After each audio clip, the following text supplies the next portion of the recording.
में गंगा का जल होना जरूरी है।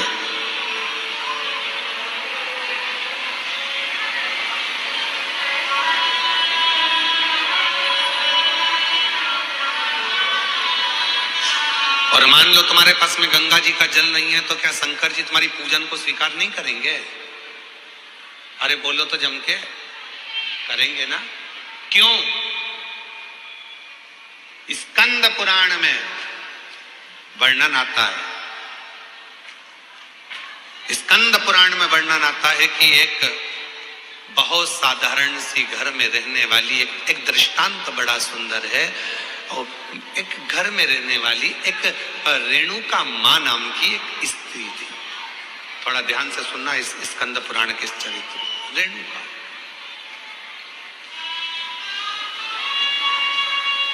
वो रेणुका मां के पास में कुछ भी नहीं था। उसकी एक बेटी थी सुकन्या करके। रेणुका मां की एक बेटी थी सुकन्या, बड़ी सुंदर थी। और रेणुका मां भी शंकर भगवान की पूजन करती थी और सुकन्या भी शिव जी की पूजन करती थी। सरल विधि से पूजन करते थे। मंदिर जाते थे तो जाते जाते कोई वृक्ष की पत्तियां मिल जाती थी, वो शिव जी को चढ़ा देते थे।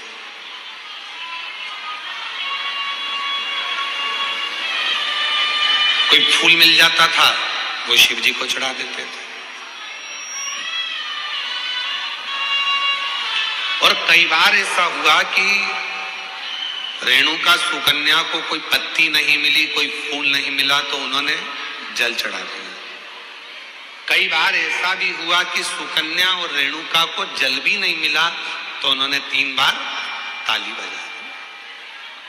कई बार ऐसा हो गया सुकन्या और रेणुका को कि वो मंदिर भी ना जा पाए तो उन्होंने शिखर का दर्शन कर लिया। शिखर का दर्शन।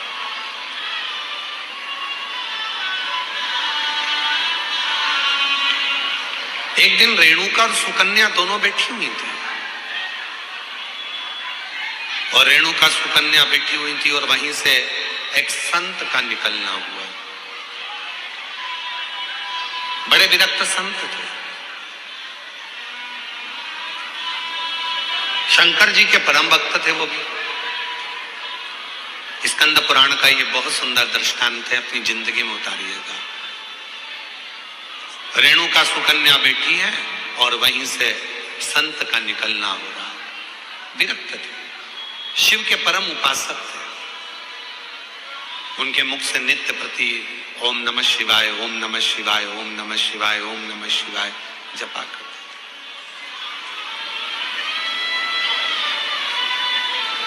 आज संत भिक्षा मांगने के लिए रेणुका और सुकन्या के घर पर पहुंच गए। आवाज लगाई, माता भिक्षाम दे, माता भिक्षाम दे, भूख लगी है, थोड़ा अन्न का भाग दीजिए। रेणुका सुकन्या बाबा की आवाज सुनकर बाहर गई। दरवाजा खोला, आसन दिया, बिछाया, बिठाया, जल पिलाया, अंदर से भोजन ला कर दिया।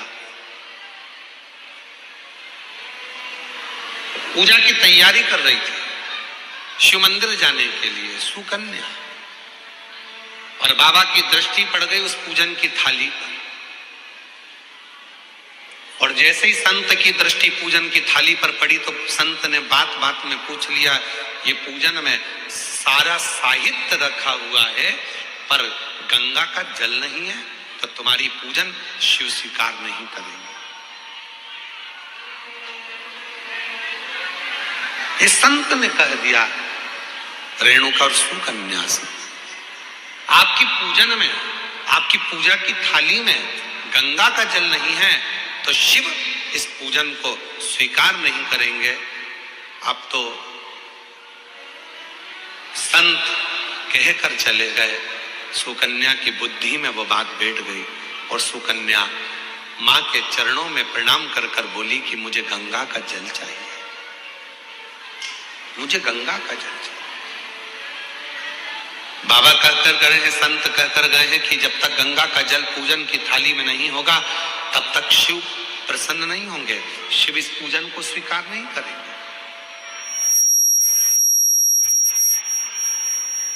अगर भगवान शंकर को पूजन स्वीकार करना है, अगर भगवान शंकर को पूजन स्वीकार करना है तो गंगा का जल का होना जरूरी है।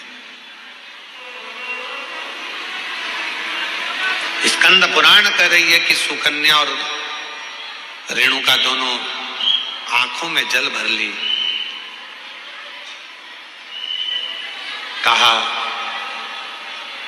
एक काम करो सुकन्या, तुम गंगोत्री चली जाओ और गंगा जी के उद्गम से गंगा जी का जल लेकर आ जाओ। जाओ। सुकन्या हाथ जोड़कर बोली, मां मैं अकेली कन्या, मैं अकेली स्त्री गंगा का जल लेने के लिए कैसे जाऊंगी?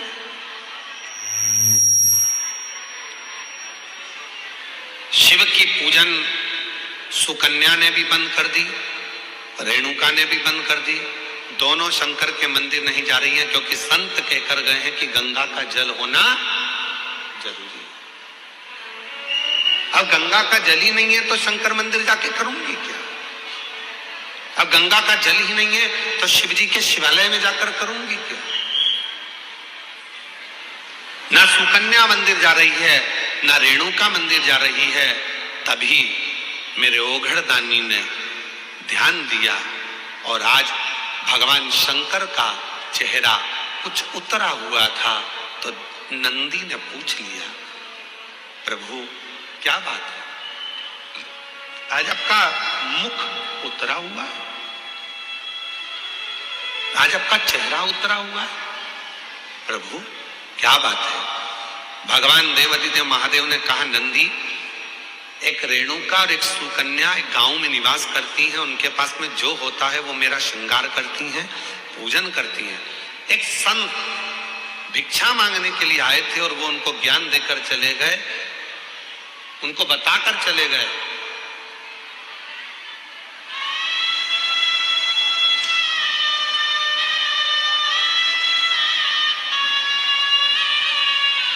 कि गंगा के जल के बिना शिव पूजन को स्वीकार नहीं करते। ना मां मंदिर जा रही है, ना बेटी मंदिर जा रही है, दोनों विचार में लगे हैं कि गंगा का जल कहां से लेकर, गंगा का जल कैसे लेकर, दोनों विचार।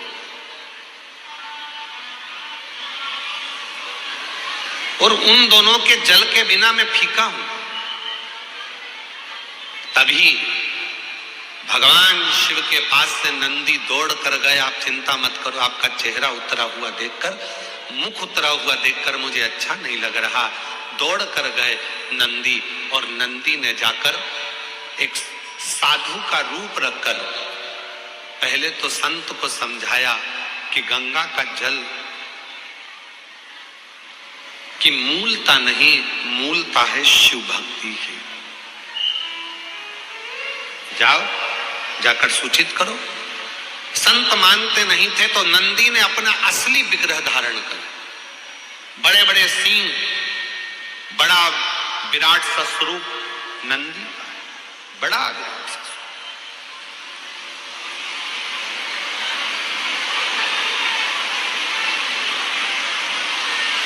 और इतना विराट स्वरूप नंदी का था, इतना विराट स्वरूप नंदी का था, नंदी जैसे ही सामने जाकर उस संत के खड़े हुए और अपनी पूंछ का एक बाल संत के ऊपर जो घुमाया, इतने में संत जमीन पर पड़ गए, हाथ जोड़कर बोले, मुझसे क्या गलती हो गई? तो नंदी ने कहा, गलती केवल एक हुई है कि वो पूजन करने वाली जिस भाव से पूजन करती थी, जैसी मंदिर जाती थी, जो जिस भाव से पूछता था, उसकी पूजन तुमने बंद करा दी, केवल एक गंगा के जल के लिए, कि पूजन में गंगा का जल होना जरूरी है। जाओ। नंदी ने कहा, संत ए साधु, जाकर वो रेणुका और सुकन्या से जाकर कहो कि जब शंकर भगवान के ऊपर एक लोटा जल चढ़ता है, जब शिव जी के ऊपर पानी की एक बूंद गिरती है, जब शंकर भगवान के ऊपर अगर कोई साधारण जल भी चढ़ता है तो वो शंकर के ऊपर चढ़ा और जैसे उनके शिवलिंग पर चढ़ा, जटा से लगा तो वो अपने आप गंगा जल बन जाता है। अलग से गंगा जल की जरूरत नहीं पड़ती। जाओ कहो, बोलो उनको।